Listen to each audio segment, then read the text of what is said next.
সব জায়গায় মাইক লাগানোর অনুমতিও নাই। মন্দিরে মসজিদে সব জায়গায় মাইক লাগাতে হবে কে বলেছে? যখন এই ধর্মের কাজ শুরু হয়েছে, ভগবান এসছেন, প্রফেটরা এসেছেন, তখন থোড়াই না মাইক ছিল। তো সেই জন্য অন্যের ডিস্টার্ব না হয়, সেজন্য সাউন্ড কন্ট্রোলে থাকা উচিত, এটা সরকার বলেছে, সেটাই সবার মানা উচিত। হ্যাঁ, কিন্তু সাউন্ড কন্ট্রোলের নামে অনেক ক্ষেত্রে যেটা হচ্ছে, পুলিশ একটু হাইপার অ্যাক্টিভ হয়ে গেছে এবং তারা অনেক জায়গা থেকে লাউডস্পিকার খোলার মৌখিক নির্দেশিকা জারি করছে। জোর করে কিছু করানোর দরকার নেই। তুলুমণ্ডল বারিক বিশ্বাসের কম্বাইন যে প্রপার্টি, এই প্রপার্টি দেশের অনেক রাজ্য, ভারতের সেখানকার যে সর্বমোট এক বছরের আর্থিক বাজেট, এই বাজেটকে অলরেডি ছাপিয়ে গেছে। এখন হয়তো অনেক লুপ হলে অনেক টাকা লুকিয়ে আছে, কি বলবেন?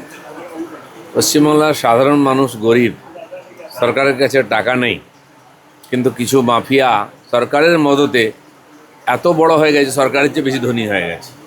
পশ্চিমবাংলায় আরও কত কি দেখতে হবে, সবে সময় আসছে। গত 15 বছর লুটের রাজত্ব চলেছে, তার পরিণাম হচ্ছে এই কিছু লোক ফুলে ফেপে উঠেছে, কিছু নেতা ফুলে ফেপে উঠেছে। তদন্ত চলছে, সবই বেরোবে। অভিষেক বন্দ্যোপাধ্যায় নিজে একসময় সেবাশ্রয় খুলেছিলেন। প্রাক্তন মুখ্যমন্ত্রী মমতা বন্দ্যোপাধ্যায় স্বাস্থ্যমন্ত্রীও ছিলেন। তিনি বলেছিলেন এসএসকেএমের থেকে ভালো হাসপাতাল পশ্চিমবঙ্গে তো বটেই, ভারতবর্ষেও নেই। কিন্তু সেই এসএসকেএমে নিজের চোখের যে চিকিৎসা, এই চিকিৎসা করাতে কোনোভাবেই রাজি হচ্ছেন না অভিষেক বন্দ্যোপাধ্যায়। আমার জানা নেই চিকিৎসার জন্য বিদেশে যান কি অন্য কোনো কারণে। আরও অনেকে যায় বিদেশে চিকিৎসার জন্য, সবাই যায় না। অনেকে গিয়ে হারিয়ে যান, আমরা দেখেছি 1-2 মাস। কী জন্য যান, এগুলো তদন্ত হওয়ার দরকার আছে। আর চিকিৎসার জন্য যদি ভারতের চেয়ে ভালো চিকিৎসা কোথাও হয় আর সেটার প্রয়োজন হয়, তো সেটা বিবেচনা করবে, ডাক্তাররা লিখে দিন, কোর্ট বিবেচনা করবেন। কিন্তু ভারতবর্ষের ডাক্তার ভালো না, ভারতবর্ষের হসপিটাল ভালো না, আমার মনে হয় না। আশপাশের বিভিন্ন দেশের লোকেরা ভারতবর্ষে চিকিৎসা করাতে আসেন, আর আমাদের মতো সাধারণ কোটি কোটি মানুষ তারা এখানকার চিকিৎসায় সুস্থ আছেন।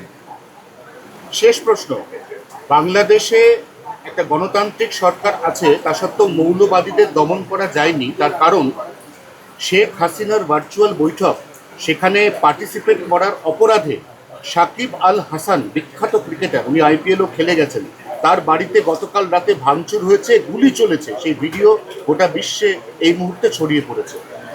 এর আগেও একজন ক্রিকেটারের উপরে বাংলাদেশে অ্যাটাক হয়েছিল, বাড়িঘর ভাঙা হয়েছিল। তো ওখানে যা চলছে সেটা অমানবিক। সরকার আসার পরেও, কারণ সরকারকে ওরাই এনেছে যারা সরকারকে চালাচ্ছে, আর তার জন্য তার থেকে বেশি কিছু আশা করা যায় না।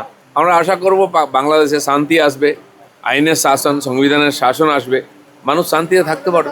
বাংলাদেশ যত বেশি অশান্ত হবে তত তো আমাদের চিন্তা, কারণ আমরা পশ্চিমবঙ্গ বাংলাদেশের সঙ্গে সব থেকে বেশি সীমান্ত শেয়ার করি। দেখুন, বাংলাদেশ, পাকিস্তান, নেপাল, শ্রীলঙ্কা, তাতে রাজনৈতিক অস্থিরতা তৈরি হয়েছিল, কিছু জায়গায় সরকারও পরিবর্তন হচ্ছে।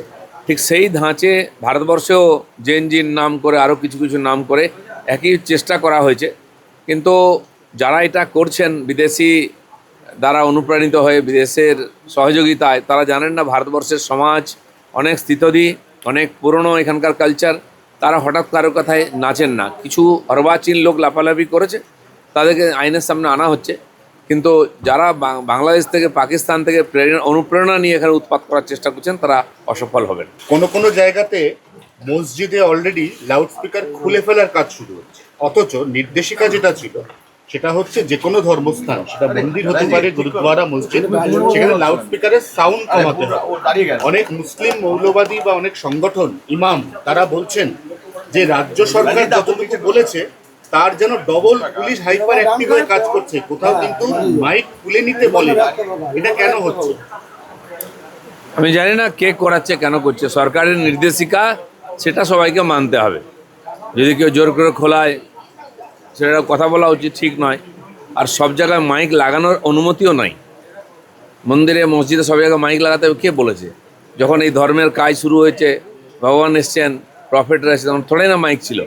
তো সেই জন্য অন্যের ডিস্টার্ব না হয়, সেজন্য সাউন্ড কন্ট্রোলে থাকা উচিত, এটা সরকার বলেছে, সেটাই সবার মানা উচিত। হ্যাঁ, কিন্তু সাউন্ড কন্ট্রোলের নামে অনেক ক্ষেত্রে যেটা হচ্ছে, পুলিশ একটু হাইপার অ্যাক্টিভ হয়ে গেছে এবং তারা অনেক জায়গা থেকে লাউডস্পিকার খোলার মৌখিক নির্দেশিকা জারি করছে। জোর করে কিছু করানোর দরকার নেই। তুলুমণ্ডল বারিক বিশ্বাসের কম্বাইন যে প্রপার্টি, এই প্রপার্টি দেশের অনেক রাজ্য ভারতের সেখানকার যে সর্বমোট এক বছরের আর্থিক বাজেট, এই বাজেটকে অলরেডি ছাপিয়ে গেছে। এখন হয়তো অনেক লুপ হলে অনেক টাকা লুকিয়ে আছে, কি বলবেন? পশ্চিমবাংলার সাধারণ মানুষ গরিব, সরকারের কাছে টাকা নেই, কিন্তু কিছু মাফিয়া সরকারের মদতে এত বড় হয়ে গেছে, সরকারের চেয়ে বেশি ধনী হয়ে গেছে। পশ্চিমবাংলায় আরও কত কী দেখতে হবে, সবে সময় আসছে। গত 15 বছর লুটের রাজত্ব চলেছে, তার পরিণাম হচ্ছে এই কিছু লোক ফুলে ফেপে উঠেছে, কিছু নেতা ফুলে ফেপে উঠেছে। তদন্ত চলছে, সবই বেরোবে। অভিষেক বন্দ্যোপাধ্যায় নিজে একসময় সেবাশ্রয় খুলেছিলেন। প্রাক্তন মুখ্যমন্ত্রী মমতা বন্দ্যোপাধ্যায় স্বাস্থ্যমন্ত্রীও ছিলেন। তিনি বলেছিলেন এসএসকেএম এর থেকে ভালো হাসপাতাল পশ্চিমবঙ্গে তো বটেই, ভারতবর্ষেও নেই। কিন্তু সেই এসএসকেএম এ নিজের চোখের যে চিকিৎসা, এই চিকিৎসা করাতে কোনোভাবেই রাজি হচ্ছেন না অভিষেক বন্দ্যোপাধ্যায়। আমার জানা নেই চিকিৎসার জন্য বিদেশে যান কি অন্য কোনো কারণে। আরও অনেকে যায় বিদেশে চিকিৎসার জন্য, সবাই যায় না। অনেকে গিয়ে হারিয়ে যান, আমরা দেখেছি 1-2 মাস। কী জন্য যান, এগুলো তদন্ত হওয়ার দরকার আছে। আর চিকিৎসার জন্য যদি ভারতের চেয়ে ভালো চিকিৎসা কোথাও হয় আর সেটার প্রয়োজন হয়, তো সেটা বিবেচনা করবে, ডাক্তাররা লিখে দিন, কোর্ট বিবেচনা করবেন। কিন্তু ভারতবর্ষের ডাক্তার ভালো না, ভারতবর্ষের হসপিটাল ভালো না, আমার মনে হয় না। আশপাশের বিভিন্ন দেশের লোকেরা ভারতবর্ষে চিকিৎসা করাতে আসেন, আর আমাদের মতো সাধারণ কোটি কোটি মানুষ তারা এখানকার চিকিৎসায় সুস্থ আছেন।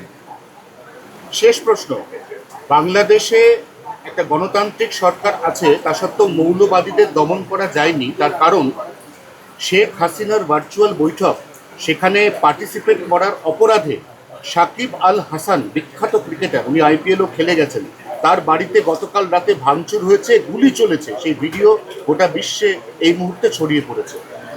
এর আগেও একজন ক্রিকেটারের উপরে বাংলাদেশে অ্যাটাক হয়েছিল, বাড়িঘর ভাঙা হয়েছিল। তো ওখানে যা চলছে সেটা অমানবিক।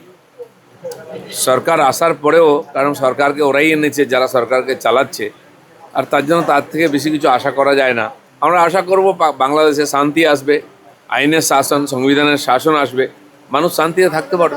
বাংলাদেশ যত বেশি অশান্ত হবে তত তো আমাদের চিন্তা, কারণ আমরা পশ্চিমবঙ্গ বাংলাদেশের সঙ্গে সব থেকে বেশি সীমান্ত শেয়ার করি। দেখুন, বাংলাদেশ, পাকিস্তান, নেপাল, শ্রীলঙ্কা, তাতে রাজনৈতিক অস্থিরতা তৈরি হয়েছিল, কিছু জায়গায় সরকারও পরিবর্তন হচ্ছে। ঠিক সেই ধাঁচে ভারতবর্ষেও জেনজির নাম করে আরও কিছু কিছু নাম করে একই চেষ্টা করা হয়েছে। কিন্তু যারা এটা করছেন বিদেশি দ্বারা অনুপ্রাণিত হয়ে, বিদেশের সহযোগিতায়, তারা জানেন না ভারতবর্ষের সমাজ অনেক স্থিতধী, অনেক পুরনো এখানকার কালচার। তারা হঠাৎ কারো কথায় নাচেন না। কিছু অর্বাচীন লোক লাফালাফি করেছে, তাদেরকে আইনের সামনে আনা হচ্ছে। কিন্তু যারা বাংলাদেশ থেকে, পাকিস্তান থেকে অনুপ্রেরণা নিয়ে এখানে উৎপাত করার চেষ্টা করছেন, তারা অসফল হবেন।